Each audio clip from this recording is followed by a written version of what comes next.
Joy Behar shocked Americans as she and her co-hosts discussed how they feel about infants who are born alive after a botched abortion. When Behar and so-called attorney Sunny Hostin attempted to explain how it's just a woman's right, fireworks erupted on the set, and they got destroyed.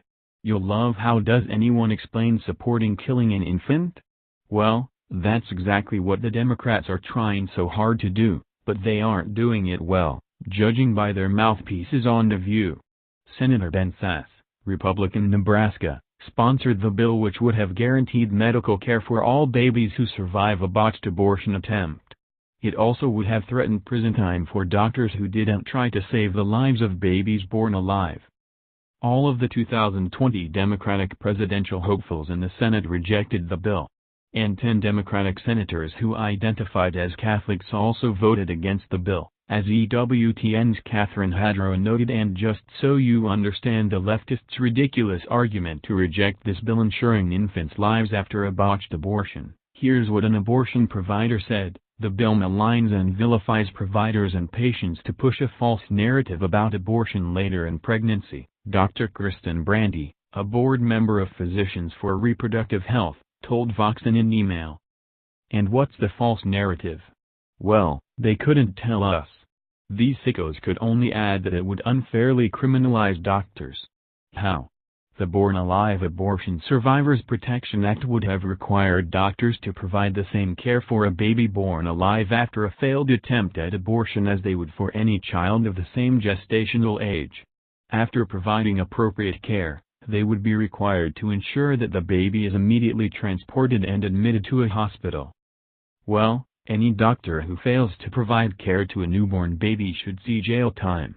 Which brings us to Joy Behar and Sunny Hostin, who were shocked when Meghan McCain blasted them. While Ms. McCain has been siding with the never-Trumper crowd, we will give her a pass for destroying Big Mouth Behar and her arrogant sidekick Hostin. First, McCain blasted the Democratic senators, saying this was an example of just how extreme the left has gone. And she was just getting started. So if Democrats want to win an election going forward, are you going to be the party of late-term abortion? The party of infanticide? An incensed McCain demanded, adding that this is well out of the mainstream of where Americans are. And if you think that is how you win back the White House, I'm here to tell you, I spent a lot of time in red states. I'm from a red state. That is a losing argument, McCain continued. Hostin, who fancies herself pro-life and is a Catholic, then chimed in. She told McCain, "I need to push back on that." "I thought you were pro-life like me?" McCain asked. Hostin insisted, "I am. And that's why I need to push back on it." Things became tense as McCain continually interrupted Hostin. "So you think a baby born from a botched abortion should be put down like a dog or a cat?" McCain demanded of Hostin. This spurred co-host Big Mouth Behar to attempt to wrest control of the conversation from McCain, and hand it over to Hostin. "Meghan, let her tell her story, please," Behar asked. But an outraged McCain replied, "It's disgusting. It's infanticide." McCain, Hostin, and Behar all talked over one another at that point. Behar asked McCain, "Is she going to be able to tell her thoughts on this or not?" Hostin finally managed to say that her sister-in-law is an obgyn and a Catholic as well, noting that this issue is something that we talk about a lot. The nation doesn't need a new law for this, Hostin argued, and she suggested this is why almost all of the Democratic senators voted against it. She said, "It's already required to provide medical care to infants born alive." But she failed to note that many Democratic senators voted against the Born Alive Abortion Survivors Protection Act because they claimed that keeping an already born baby alive infringed upon women's rights, as if this posed some kind of conflict, reported LifeZ. And the Democrats have more bad news.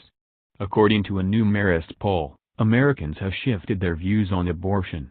Now, 80% of Americans support abortion being limited to the first 3 months of pregnancy. Politically, these Democrats are going to be burned come election time in 2024 supporting what some people are calling infanticide. Well, Behar and Hostin failed miserably trying to explain away supporting murder. It just goes to show you that the Democratic Party is truly the party of evil, and they have many minions who do support their diabolical plans. God help us as our country comes closer to looking more like Sodom and Gomorrah than Ronald Reagan's shining city on the hill.